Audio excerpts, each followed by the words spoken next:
what up? So, day 4. Day 4 ata. Tingin ko day 4 o day 3 na ako nandito sa Taal. So, sobrang thankful ko na tropa ko pa rin si Jericho. So, si Jericho, sa mga hindi nakakilala o na pwede nyo mapanood yon, meron kami video, yung Buko Boys nga. Kami yung tropahan nung senior high, grade 11. Pang-apat na senior high ko, pangatlo. Basta 4 na taon na ako nag grade 11 eh. Tapos yun, tamang expire lang ako kasi naubos na yung load ko, nag-expire na yung so meaning 3 days na rin talaga akong wala. O tingin ko 4 days na akong wala sa 4 days na akong umalis sa Manila. Like, hindi man umalis pero bakasyon. Wala man akong ginagawa sa buhay pero bakasyon na. Pero yun nga, tamang explore lang ako. Iba yung satisfaction na nabibigay ng pag naggagala ka sa mga lugar na may peace of mind ka ba, parang gano'n. Ewan ko kung may mga kagets, pero napaka solid lang din kasi. So yan, yung salamat kay Vince kasi hindi niya ako masyado inuurat sa singil. So yun, peaceful, solid lang ga. Kaya okay na ako yung biyahe na to kasi parang year ender ko na rin to para sa sarili ko, mga ganun, di ba? So sobrang goods lang men. Tsaka wala, yung banding kagabi, magtatropa, inuman, di ba? Solid kasi ginawa namin yung mga ganun 5 years na ata o 6 years ago.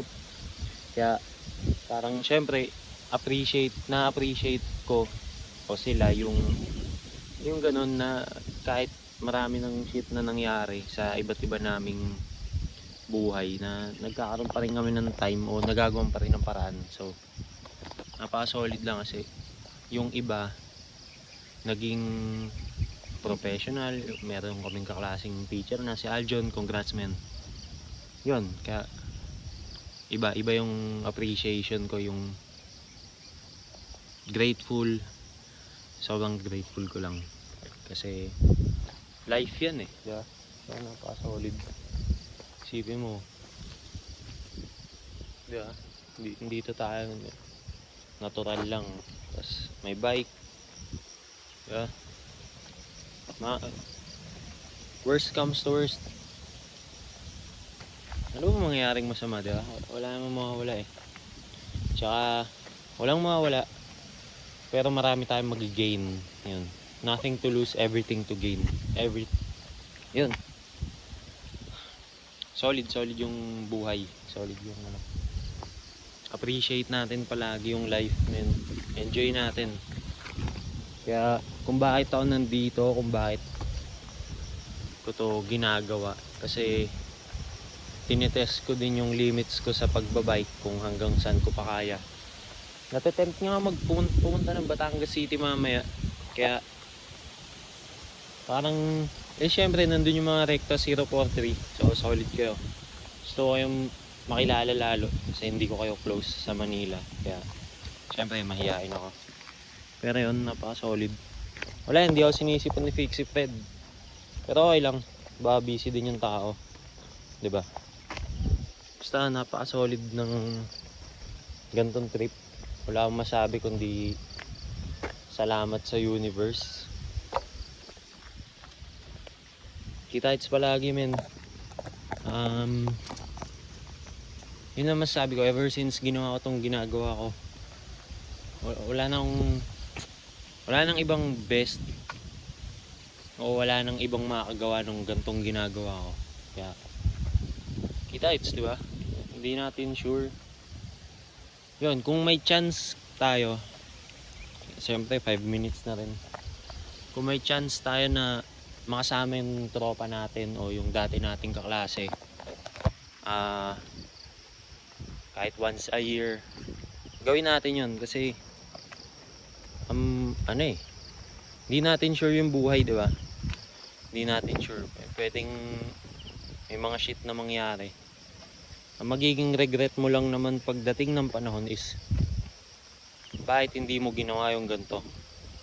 So dahil ginawa ko yung mga ganito, parang fulfilled na yung mga nakalista kong gusto kong mangyari habang nandito ako sa gantong edad. Kaya ayun, siguro nga upload ko tong video na to ng as in ito lang eh, bilang last content na sa biyahe. So simula nung umalis ako, tambak na ako ng video sa gallery na to, as in reels sa Laguna, bike check, ano pa ba, yung biyahe, pang reels. Yun, tuloy-tuloy lang naman eh. Kaya wala akong ibang masabi kundi salamat sa buhay. Buhay pa tayo, men. Tangina. Alam nyo yan eh. I mean,